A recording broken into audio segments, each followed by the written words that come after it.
Hi, this is Larry Huppen. I'm the Medical Director at ProLab Orthotics, and in this video we're going to review our pathology-specific orthoses.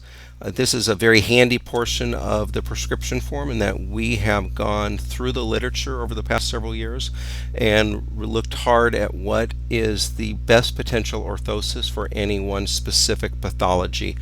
For example, our Achilles tendonitis orthosis is designed to, as much as possible, to decrease tension on the Achilles tendon. For example, incorporates a heel lift.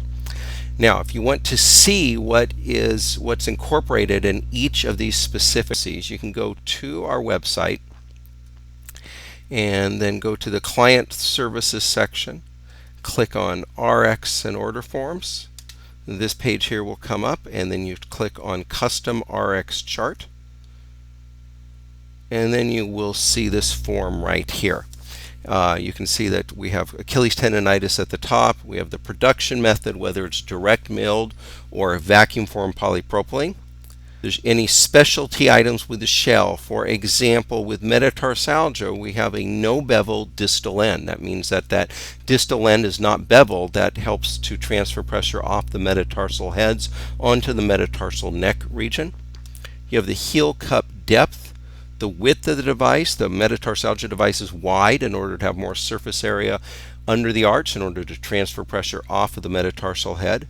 We have a minimum cast fill, so it conforms close to the arch of the foot. There's very strong that a device that conforms close to the arch, what we would call a total contact orthosis, does a better job of transferring pressure off the metatarsal heads than does one that gaps away from the arch of the foot.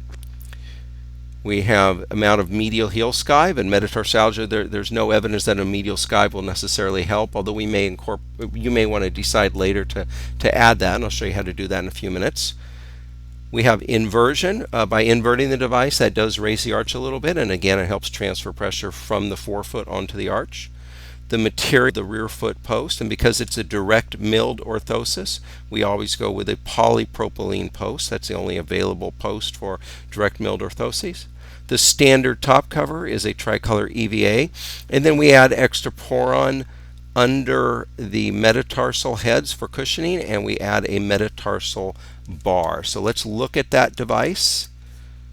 It's right here. That's a direct milled orthosis. We have to assume this is a minimum fill degrees of inversion. We can only tell that really by holding it up to the foot, but that looks like a fairly high arch. We have a metatarsal bar, extraporon under the med heads for cushioning, and a tricolor cover with a 14mm heel cup and a polypropylene rear foot post. So that happens to be the metatarsalgia pathology specific orthosis. Now let's look at the posterior tibialis device. So this is for posterior tibialis tendon dysfunction, obviously a very flat foot in most cases. Here we're using a vacuum formed polypropylene, primarily because we're going with a deeper heel cup and with a medial flange and a sweet spot, which is difficult to do on a direct milled device. We have that medial flange in the shell. We have a deep heel cup of 20mm, a wide width. A cast fill is standard. You can change that to a more aggressive minimum fill if you wish. I'll show you how. A 4mm medial heel skive to help prevent the heel from everting. A rear foot post of firm EVA, and a tricolor cover to the toes. So let's look at that device now.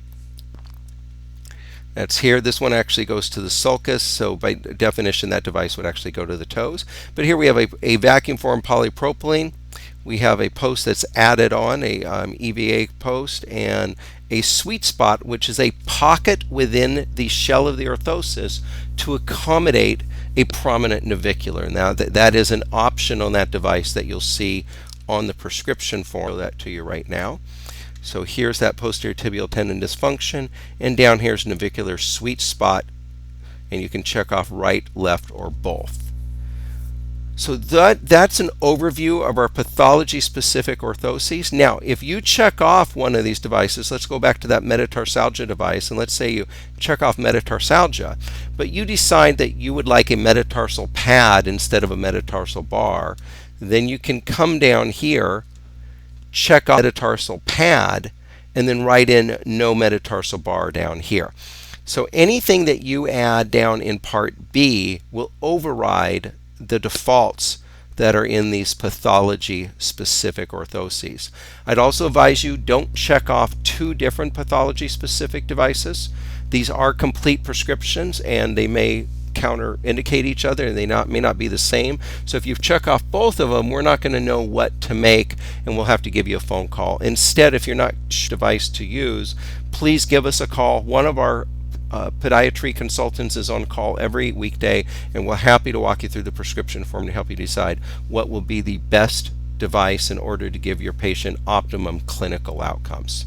So also please watch our other videos on the prescription form. We have an overview video. We have one over on the specialty orthotics, and then one in general on how to use Part B of the form. We also have one that reviews the difference between vacuum formed and direct milled polypropylene.